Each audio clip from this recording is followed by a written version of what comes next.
Before anyone at the charity gala noticed the tremor in the champagne flute she was holding, before the string quartet reached the final note of the song her mother had loved, a woman in a black dress stood at the edge of a marble staircase and saw the two people she had trusted most in the world standing together at the far end of the ballroom. Her sister's hand was resting on her fiancé's chest. His mouth was against her sister's ear. They were smiling the smile of people who had been doing this for a long time. The flute slipped from her fingers and shattered on the marble. Heads turned. A woman gasped. A waiter moved forward with a towel. But the woman in the black dress did not move. She stood perfectly still and watched her sister lift her head and meet her eyes across a room full of 200 strangers. Her sister did not flinch. Her sister smiled. 40 feet away, near the tall arched windows that overlooked the water, a man in a charcoal suit set down his drink and turned his head. He did not know the woman in the black dress.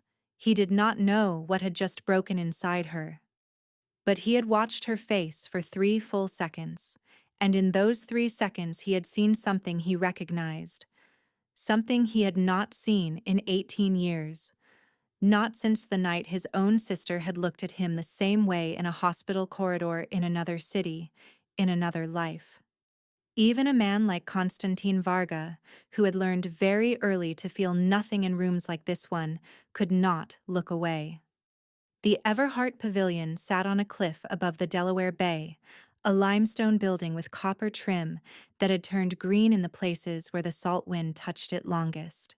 It had been built in 1921 by a shipping magnate for his only daughter's wedding, and had spent the 100 years since being rented out for the kinds of evenings where old money pretended not to notice new money, and new money pretended not to care. Tonight it was dressed for the Wainwright Foundation's autumn benefit.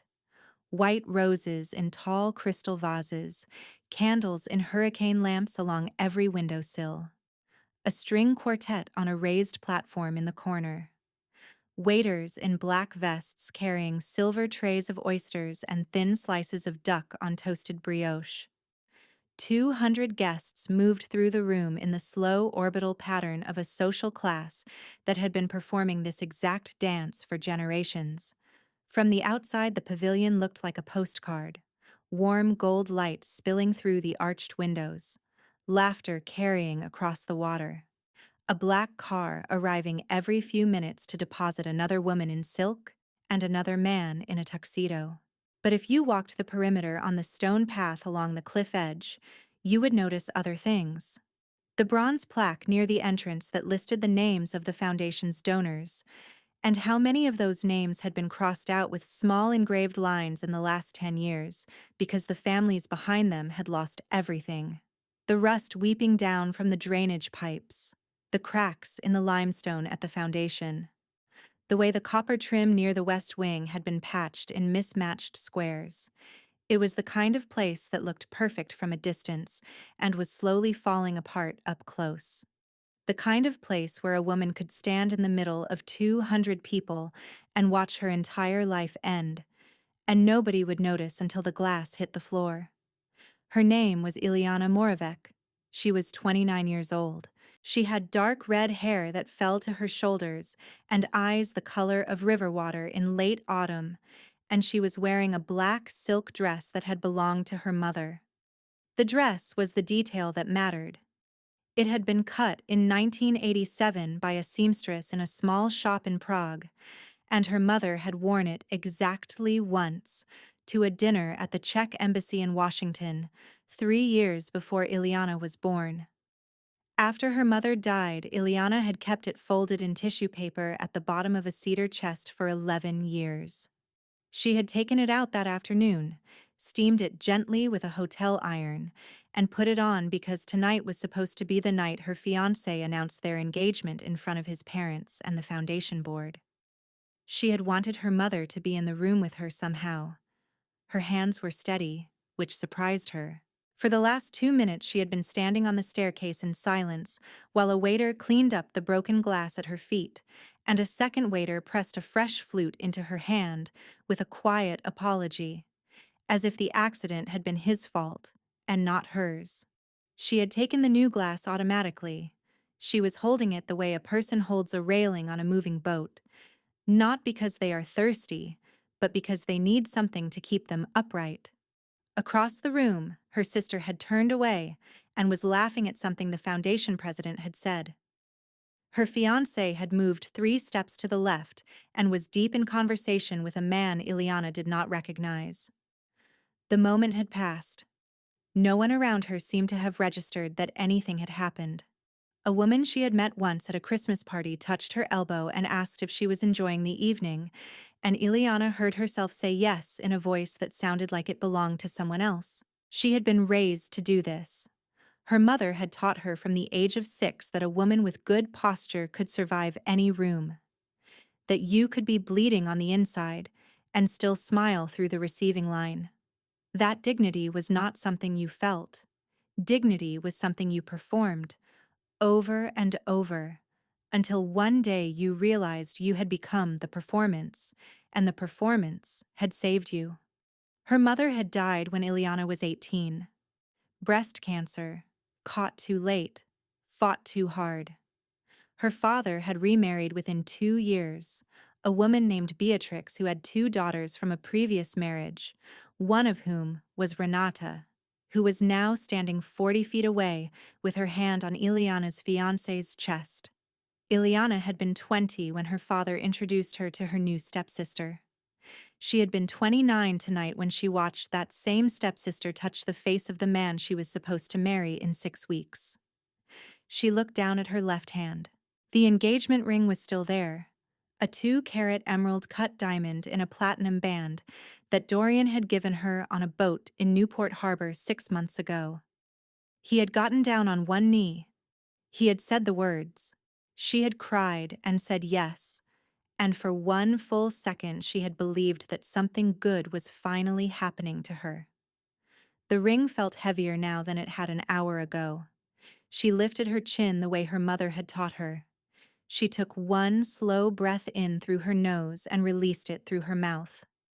And then, because there was nothing else to do, because 200 people were watching whether they knew it or not, she stepped down from the staircase and walked into the room.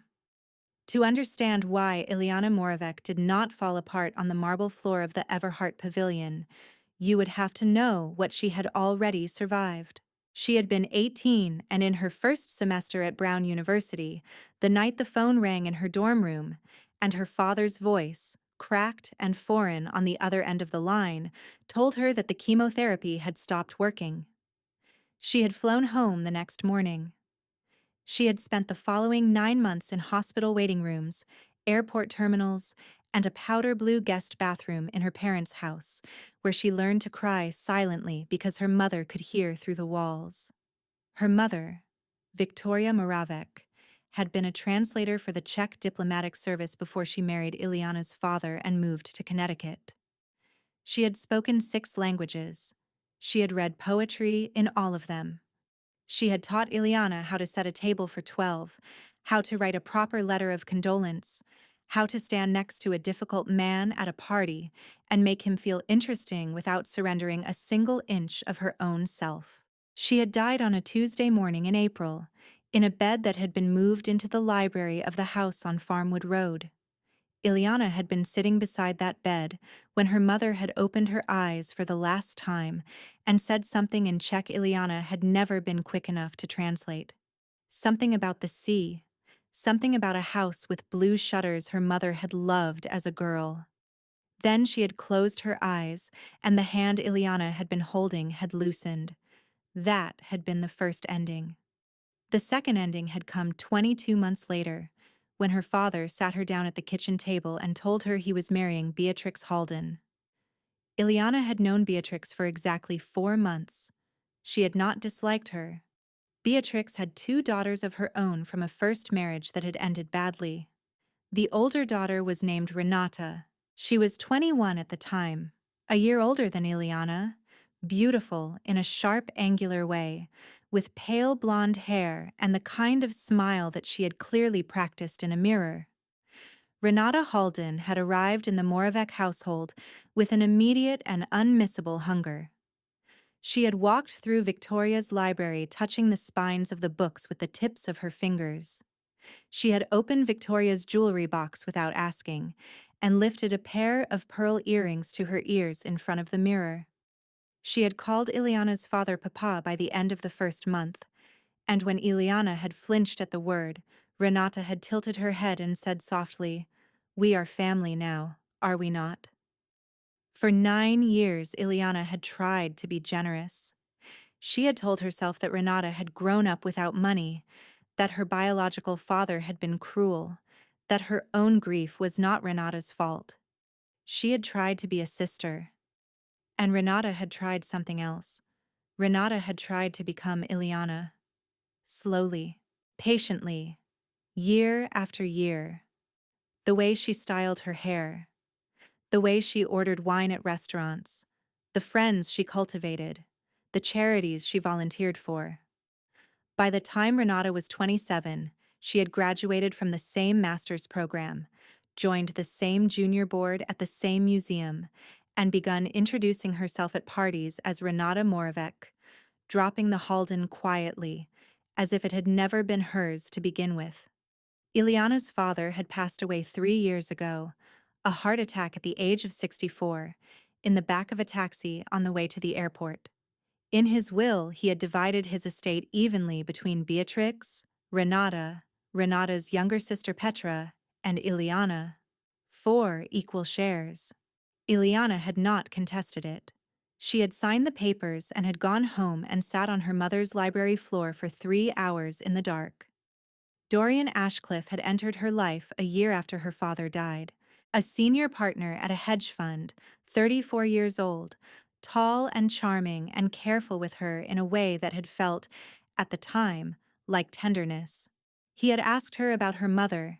He had read the poetry collections Ileana had inherited from Victoria and had asked her to translate her favorite lines for him. He had proposed on a boat in Newport 6 months ago in late May, with the sun setting behind him and the rigging of the sailboat making a sound like distant wind chimes. Ileana had said yes, and now she understood, standing in the middle of a ballroom on a cliff above the Delaware Bay, that the courtship had not been a courtship. It had been a survey. Dorian had been learning her, cataloging her, mapping the territory of her life. And Renata had been watching from the wings the whole time, waiting for Dorian to gather enough of her sister to become a man Renata could want. Tonight she had simply stepped forward and taken him. Ileana understood this completely and wordlessly in the 40 feet between the staircase and the far wall of the ballroom. She understood it the way a person understands a building is on fire when they feel heat on their face.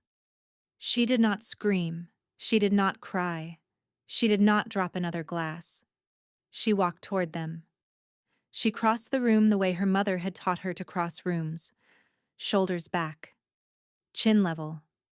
Eyes soft, but not searching. She smiled at a congressman's wife as she passed. She touched the elbow of an old woman from the foundation board and murmured a compliment about her brooch. She moved through the crowd like a woman who had nowhere urgent to be, which was a performance so complete that by the time she reached her fiancé and her stepsister, even she was not entirely certain what she was going to do. Renata saw her coming. Her face rearranged itself into an expression of soft concern. Dorian turned half a second later, and his eyes did the calculation Ileana had seen 100 men's eyes do at parties.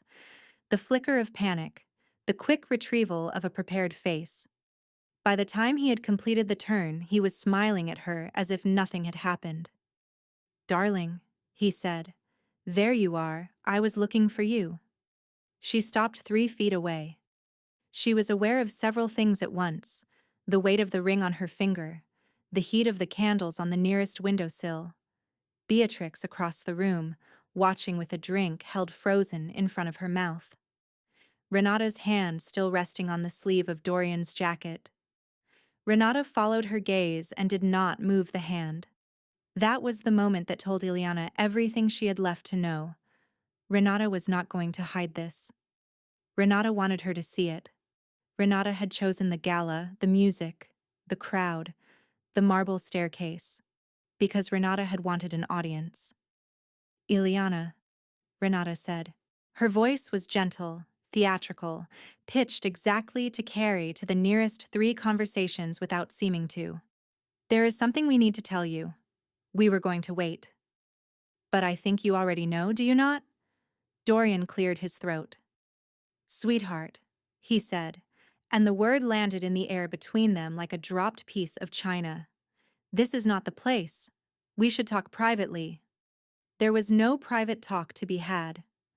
Privacy was a courtesy that had been denied to her a long time ago, and Renata had chosen tonight because tonight was the night to finish what Renata had been doing for almost a decade. I am pregnant, Renata said. She said it softly. She said it with her hand still resting on Dorian's sleeve. She said it with her chin slightly tilted, in the exact angle of a woman who had rehearsed the sentence in front of a mirror. The conversation in the nearest cluster of guests stopped. A woman Ileana had known since childhood turned her head very slowly. Someone behind her made a small, involuntary sound. The candles kept burning. The string quartet started into the second movement of a piece Ileana could not name. Ileana looked at her stepsister. Then she looked at the man she had been engaged to for 6 months, the man she had led into her mother's library, the man who had read Victoria's poetry beside her on a window seat, and asked her what the Czech word for longing sounded like in her voice. She did not speak. She reached for her left hand. She worked the engagement ring off of her finger. She did not rush. She took her time because her mother had taught her that in moments like this, you do not give the room a single gesture it can use against you later. She held the ring out to Renata. Not to Dorian. To Renata. You will want this, she said. Her voice was calm. It is very important to you that you have my things. Renata's hand came off Dorian's sleeve for the first time. She took the ring automatically, the way a person takes something pressed into their palm before they have decided whether to accept it. By the time she looked up, Ileana was already turning away. A woman near the window whispered, "Oh my God." Ileana was walking toward the arched doors at the back of the ballroom, the ones that opened onto the stone terrace above the bay. She did not hurry. She did not weep. She held her posture so perfectly that from across the room you would not have known anything was wrong, only that a very composed woman in a black silk dress was going outside for some air. She reached the terrace. The cold hit her face. She walked to the low stone wall at the edge of the cliff and put her hands on it and looked down at the water 60 feet below. And finally, the thing inside her that had been holding the line for 9 years gave way. Not in tears. Not yet. Something colder. Something clearer. A sound came out of her that was not a sob. It was closer to a long, slow exhale, like a building settling into its foundations after a fire has finished burning through the upper floors. She did not know yet that 40 feet behind her, standing just inside the doorway she had come through, a man in a charcoal suit was watching her with his hands in his pockets and his face very still, and that he had been watching her since the staircase. She did not know that her life, the one she had assumed had just ended, was about to begin. His name was Constantine Varga, and the men who worked for him called him Sir. He was 47 years old. He had been born in the port city of Constanta on the Black Sea coast of Romania, and had arrived in the United States at the age of 9 with his mother and a younger sister named Mirella. They had come on a passenger ship called the Transylvania in 1987 because his father, a dock foreman, who had learned too late that loving a Jewish woman in Ceausescu's Romania was a thing that had consequences, had been beaten to death in an alley behind a warehouse and left there for 2 days before anyone told his wife. Constantine remembered very little of the father. A gray wool coat, a specific smell of pipe smoke and motor oil. A deep voice singing a lullaby about a wolf and a shepherd. What he remembered instead was the crossing. 11 days on the ship. his mother holding Mirella on her lap in a lower deck cabin, rocking her, singing the wolf and shepherd song because it was the only Romanian they had left. They had landed in Baltimore and taken a bus to a cousin's apartment in Queens, and his mother had gone to work the next morning cleaning offices for a firm on Lexington Avenue. She had cleaned offices for 17 years, and when she died of a stroke at the age of 48, the cousin had buried her in a cemetery in New Jersey. Mirella Varga had been the most important person in Constantine Varga's life. She had been quick and bright and unafraid of almost everything, the kind of sister who at 12 could make him laugh so hard he would have to pull the car over. The kind of sister who at 17 had written a college application essay about their mother that had made the dean of admissions at Columbia cry. She had been accepted on full scholarship. She had planned to become a doctor. She had been raped in her junior year by a man named Marcus Payne, the son of a real estate family whose name was on 3 buildings in Midtown Manhattan. She had reported it. The case had gone nowhere. Marcus Payne's family had hired a lawyer who had made Mirella's life so publicly and methodically unbearable that by spring she had stopped going to class and had started taking pills she was not prescribed. Constantine, who by that time was 29 years old and running a small private security company out of Long Island City, had not understood the scale of what was happening until it was too late to stop it. She had died in a hospital in Upper Manhattan on a Thursday night in March. He had been the one sitting beside her bed. She had opened her eyes one last time and she had looked at him, and she had said, "Costa, I am so tired." And she had closed her eyes and she had not opened them again. He had made a promise that night. He had made it in the corridor outside her hospital room, with his forehead pressed against a wall painted the color of dirty eggshell, with the fluorescent light buzzing above his head. He had promised his sister 2 things. The first was that Marcus Payne would pay for what he had done. That promise had been kept within the year, in ways Constantine did not discuss with anyone, and Marcus Payne had spent the years since in a federal prison in Colorado on charges that had nothing to do with Mirella and everything to do with a tax fraud investigation that Constantine had patiently funded into existence. The second promise was harder. The second promise was that if he ever again saw a woman wearing the exact face Mirella had worn in that hospital room, he would not look away. He would not tell himself it was not his business. He would do whatever the situation required, and he would do it without asking for gratitude. Nobody had stepped in for Mirella when there was still time to save her, and Constantine had spent the years since understanding that the difference between a woman who survives and a woman who does not is very often one single person who chooses not to look away. He had seen that face tonight. He had seen it on a woman in a black silk dress at the top of a marble staircase, a woman holding a champagne flute that was about to slip from her fingers, a woman watching 2 people across a room who were in the process of ending her. He had recognized her before she had dropped the glass. He had followed her onto the terrace. He was standing now with his back against the inside of the arched doorway, 12 feet from where she had put her hands on the stone wall, letting her have the first minute of the rest of her life to herself. He waited until her shoulders dropped. He waited until the exhale came out of her. He waited until she had surrendered. For the first time in 9 years, the performance. Then Constantine Varga took his hands out of his pockets and walked out onto the terrace. She did not hear him until he was 6 feet behind her. What she registered was not a footstep, but a change in the air, a small displacement of cold that told her a body had moved between her and the doorway. She did not turn around. She closed her eyes instead. "I am not going to ask if you are all right," he said. His voice was lower than she expected and almost entirely without accent, though there was something in the shape of the vowels that told her English had not been his first language. She did not answer. "I know you are not all right," he said, "and I know that the last thing you need right now is to explain to a stranger how not all right you are. So I am going to say 3 things, and then I am going to leave you alone, unless you ask me to stay. She opened her eyes. She did not turn around yet. The first thing, he said. There is a black car at the end of the service drive on the west side of the building. The driver's name is Emil. He will take you anywhere in this state you would like to go, and he will not speak to you unless you speak to him first. She was listening now. The second thing. Whatever you are about to do next, you do not have to do it tonight.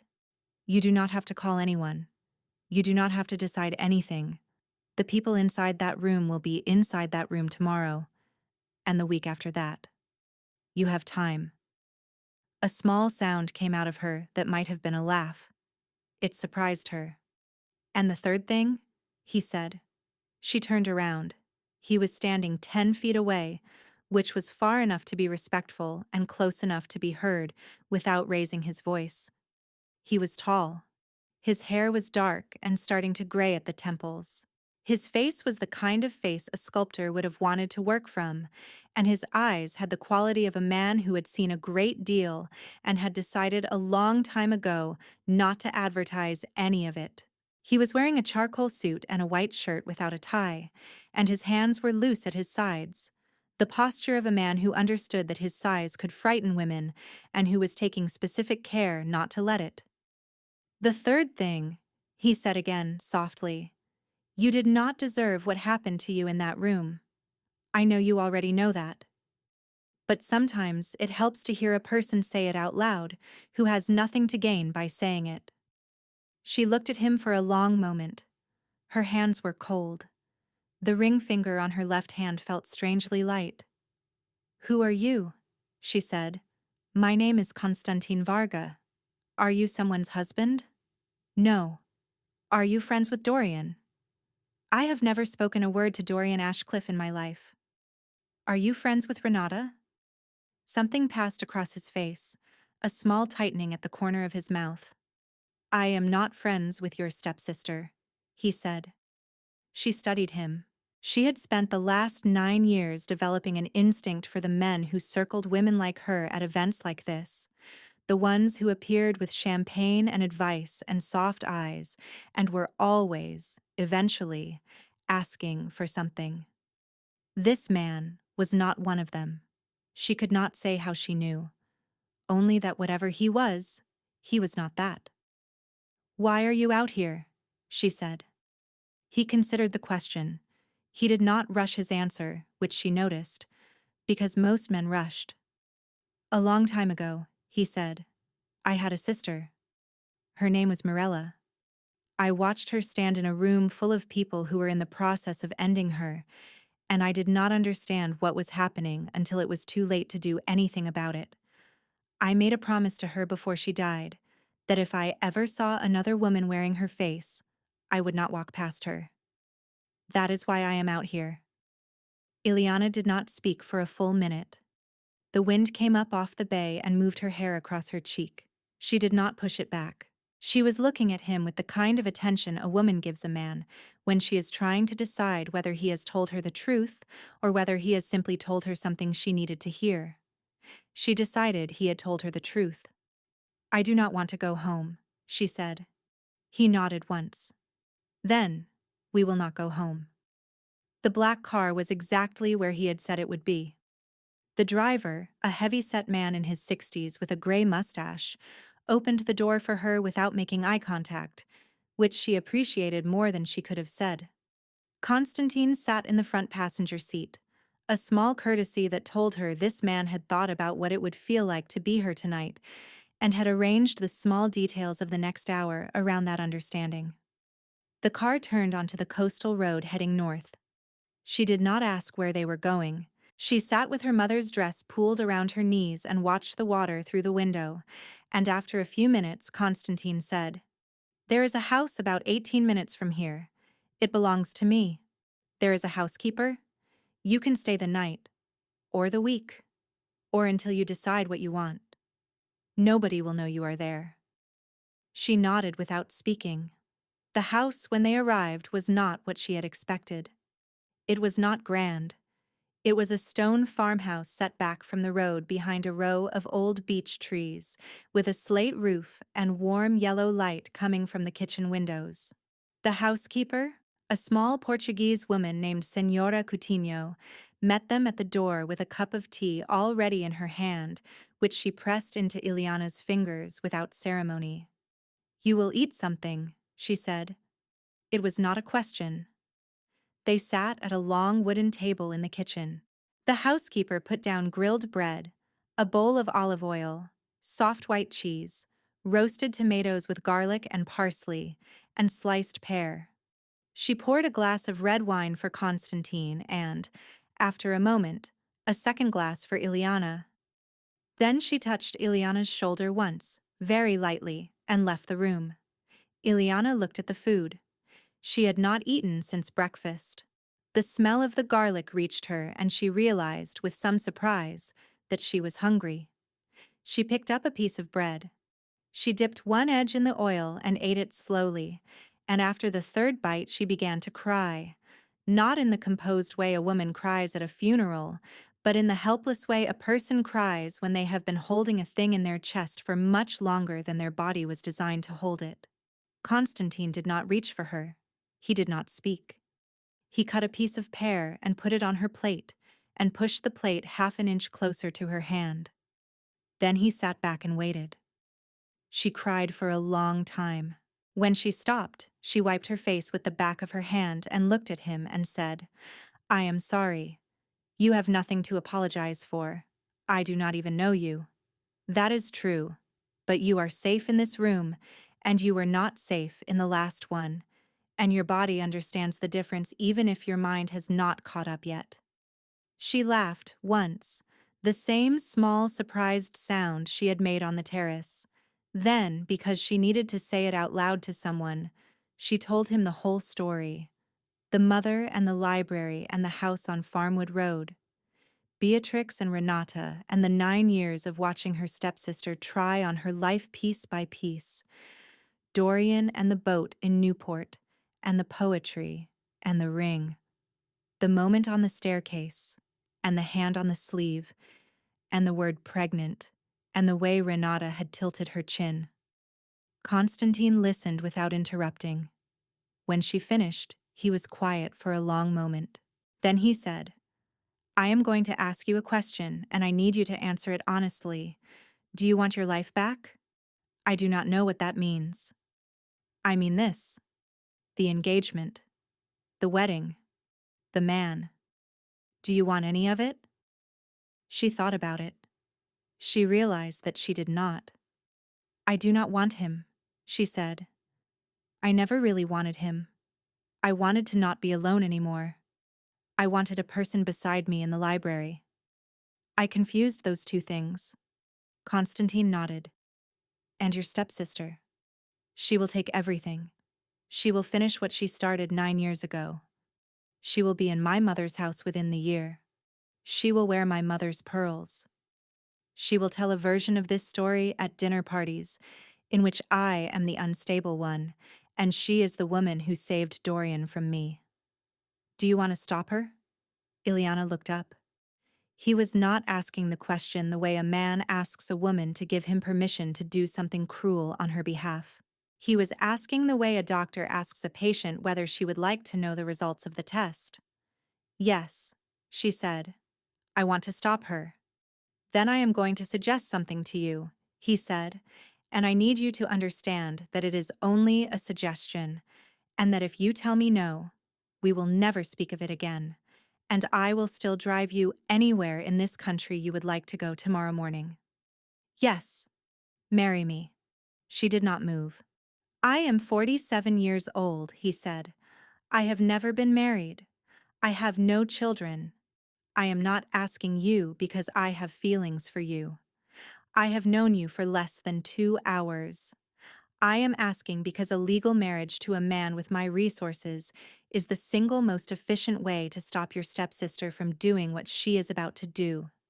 It will protect your mother's house, your inheritance, and your name. It will make you untouchable in every room your stepsister is trying to enter. And it will cost her, in ways she will feel for the rest of her life, the thing she has wanted most, which is to become you. Ileana stared at him. We would be married on paper, he said. You would live in the house you grew up in. I would visit when you wanted me to visit and stay away when you did not. I would ask nothing of you that you did not offer first. If, after a year, you wanted a divorce, I would give you one without contest, and I would sign every asset back to you. You would be safe. You would be free. He stopped. He took a slow breath. I am not asking you to love me, he said. I am asking you to let me keep a promise I made to my sister 18 years ago. Ileana sat very still. She could hear the clock in the hallway. She could hear the wind in the beech trees. She said, I need to think. Of course, she said, when you need an answer. He said, take as long as you need. She gave him her answer 3 days later. In those 3 days, she did not leave the stone farmhouse. She slept in a guest room on the second floor that looked out over a field of late autumn goldenrod, in a bed so soft she had cried quietly into the pillow on the first night because she had not understood, until she was inside it, how long her body had been bracing. The housekeeper brought her soup on a tray. The housekeeper drew her a bath with rosemary oil. The housekeeper left a folded wool blanket at the foot of her bed every evening without a word. Constantine did not come upstairs. On the morning of the second day, a box of her own clothing arrived from a shop in the nearest town, delivered by a woman who had clearly been given precise measurements. On the afternoon of the second day, a courier brought a leather folio containing her passport, her birth certificate, and a copy of her mother's will. She had not asked for any of it. Constantine had simply understood what a woman in her situation would need and had arranged for it to appear. She came down to the kitchen on the morning of the third day in a cream-colored sweater and dark jeans, with her hair still damp from the shower, and she sat across from him at the long wooden table and she said, "Yes." He nodded once. Then he said, "Thank you." She did not understand, in that moment, why he had said thank you. She understood it later. The marriage happened the following Tuesday, in the office of a judge Constantine knew in a small town in Delaware. She wore a pale gray dress the housekeeper had helped her choose. He wore the same charcoal suit he had worn at the gala, which she had quietly noted, and which had moved her in a way she could not explain. The judge was a woman in her 70s with silver hair and a kind mouth. The witnesses were Emile the driver and a lawyer named Gregor Halpern, who had worked with Constantine for 15 years. The ceremony took 11 minutes. Constantine placed a thin gold band on her finger, smaller and simpler than the one Renata was now wearing, and he did not kiss her. He took her hand and he held it for a moment and he said, softly enough that only she could hear, "This is a shield. Nothing more. You may take it off whenever you want." She wore it home. The story broke in the society pages the following Monday.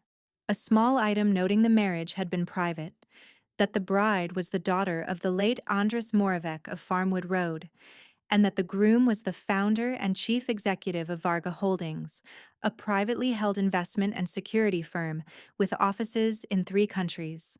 Renata Halden read the item in the back of a taxi on Madison Avenue. She read it twice. She put her phone face down on the seat beside her. Then she picked it up and read it a third time, slowly, as if she were looking for the part of the paragraph that would explain how this was not real. She was 4 months pregnant. She had told Dorian she was 6, because 6 was the number that had made him leave Ileana. Dorian had not yet done the math. Renata turned her face to the window.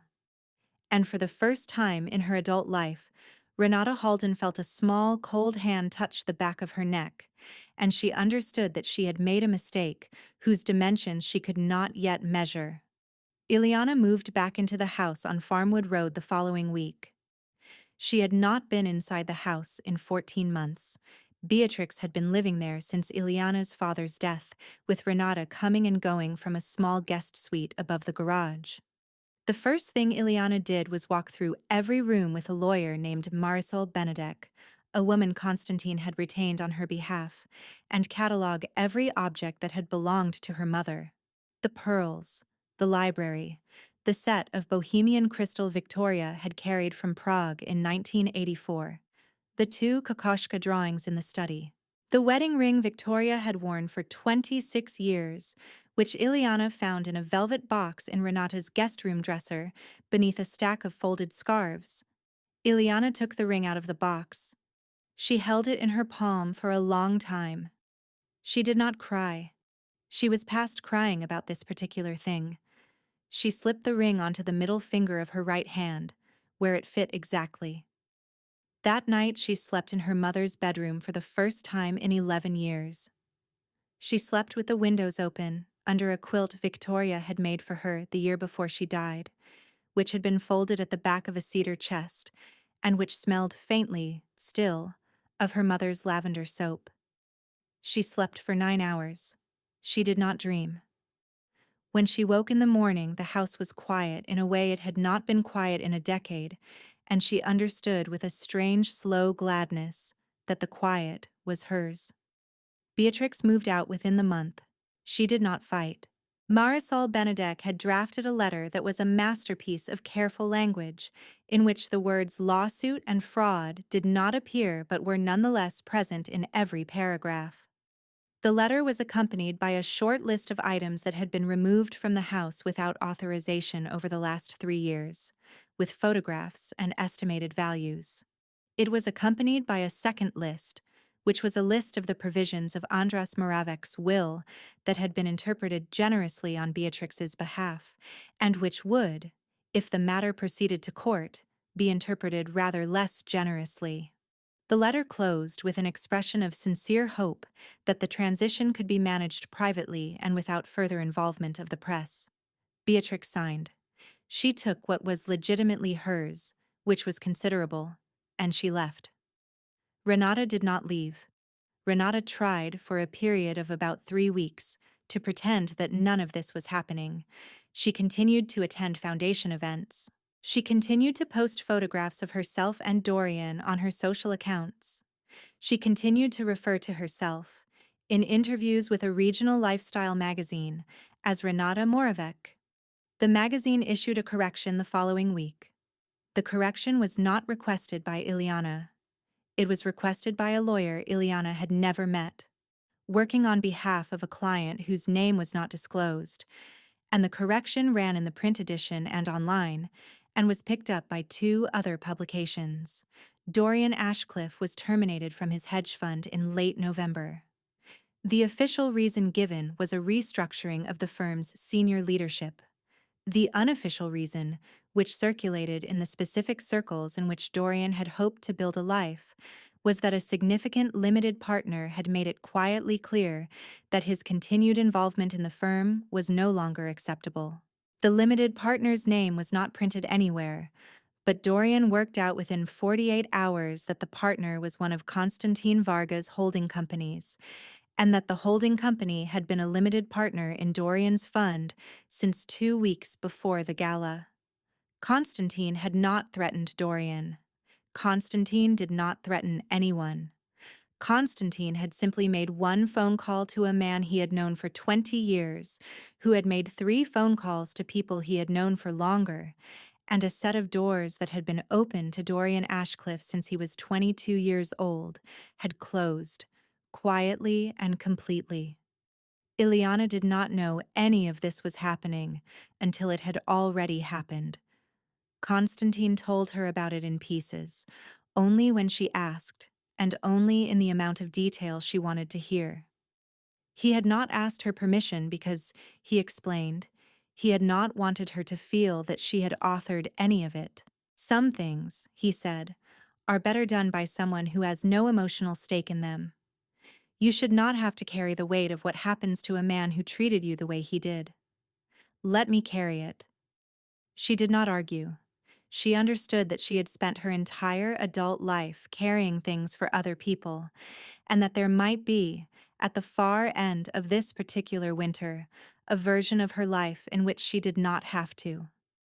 She exhaled, fully, for the first time in 10 years, standing at the kitchen sink of the house on Farmwood Road, watching a cardinal land on the branch of the dogwood tree her mother had planted the year Ileana was born. Winter came slowly that year.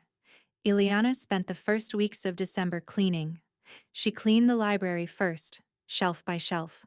She pulled down every volume of her mother's poetry collection and wiped the dust from the tops of the pages and put them back in the order her mother had kept them, which was not alphabetical and not chronological, but something more personal, something she had never fully understood as a child and now recognized, with a small ache, as the order in which her mother had first read them. She cleaned the kitchen. She cleaned the sunroom. She cleaned her mother's bedroom, which had been turned into a second guest room by Beatrix and which she was now reclaiming as a sitting room, with the bed moved out, and a writing desk moved in, and a reading chair placed beside the window that looked out over the back garden. In the second week of December, she began to write. She did not know, at first, what she was writing. She sat at the desk in the mornings with a cup of tea and a spiral notebook, and she wrote about her mother. She wrote about the Czech embassy dinner in 1987.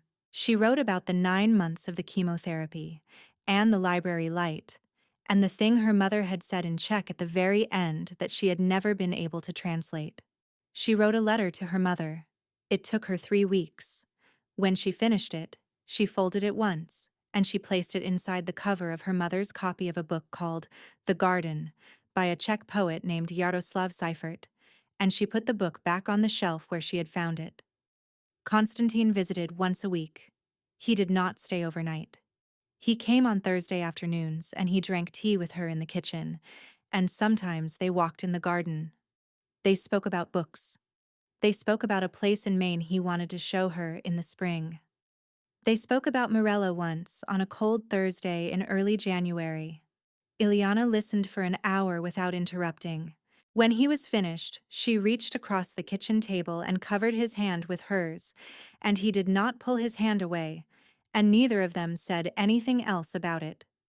In the third week of January, she hung a small framed photograph on the wall of the sitting room.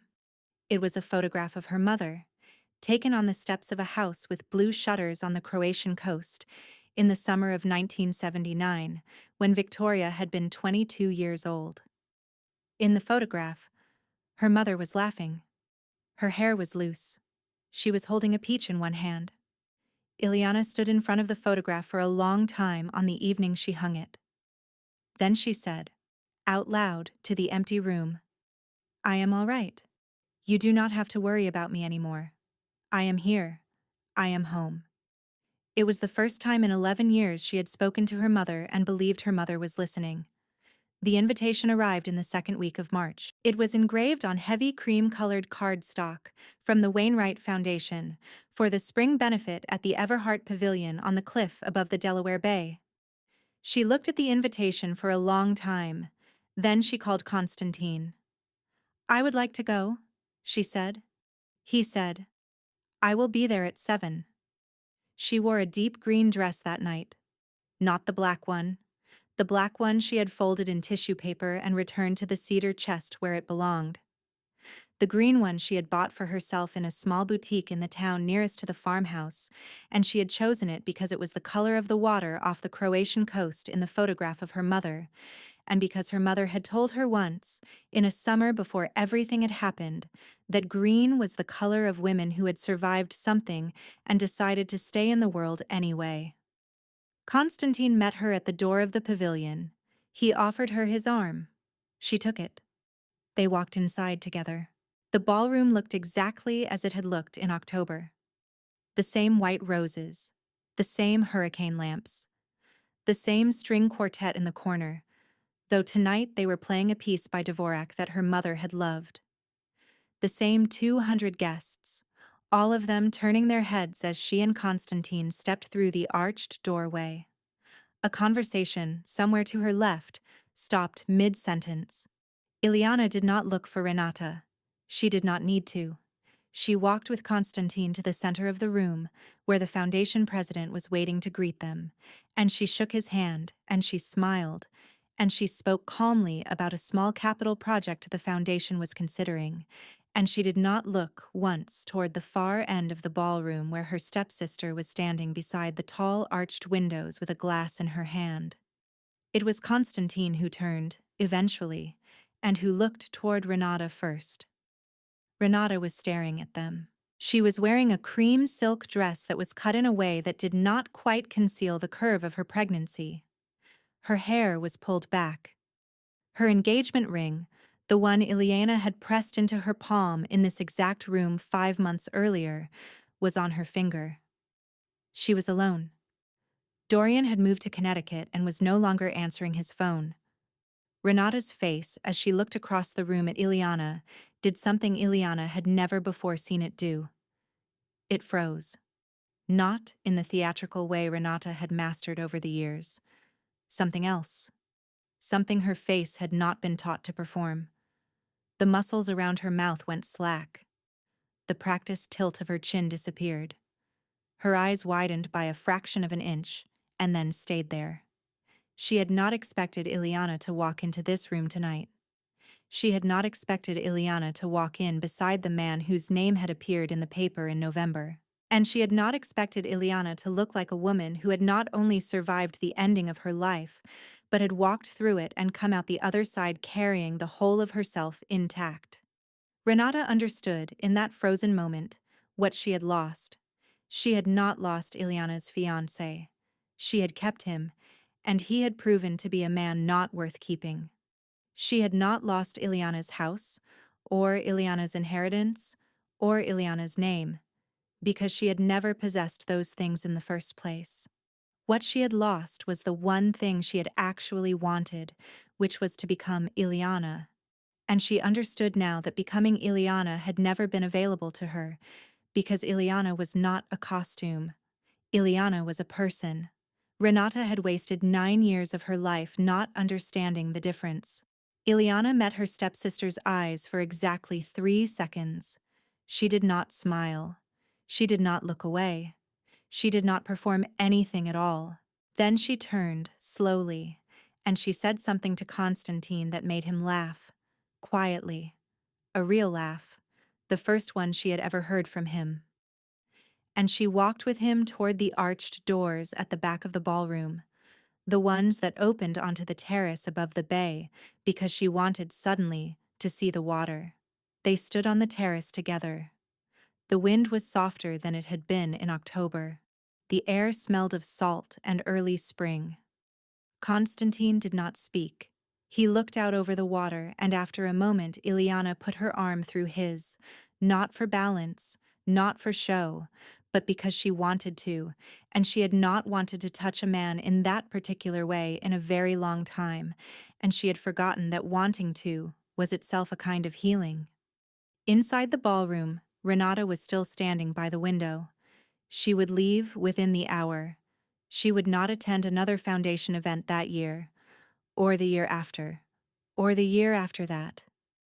Ileana did not know any of this yet. She did not need to. She leaned against Constantine's shoulder. She looked at the water. She thought about her mother, and the house with blue shutters, and the photograph on the sitting room wall, and the letter folded inside the cover of the book by Yaroslav Seifert.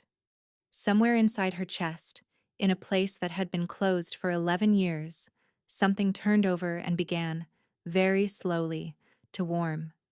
She was home. She was safe. She was free.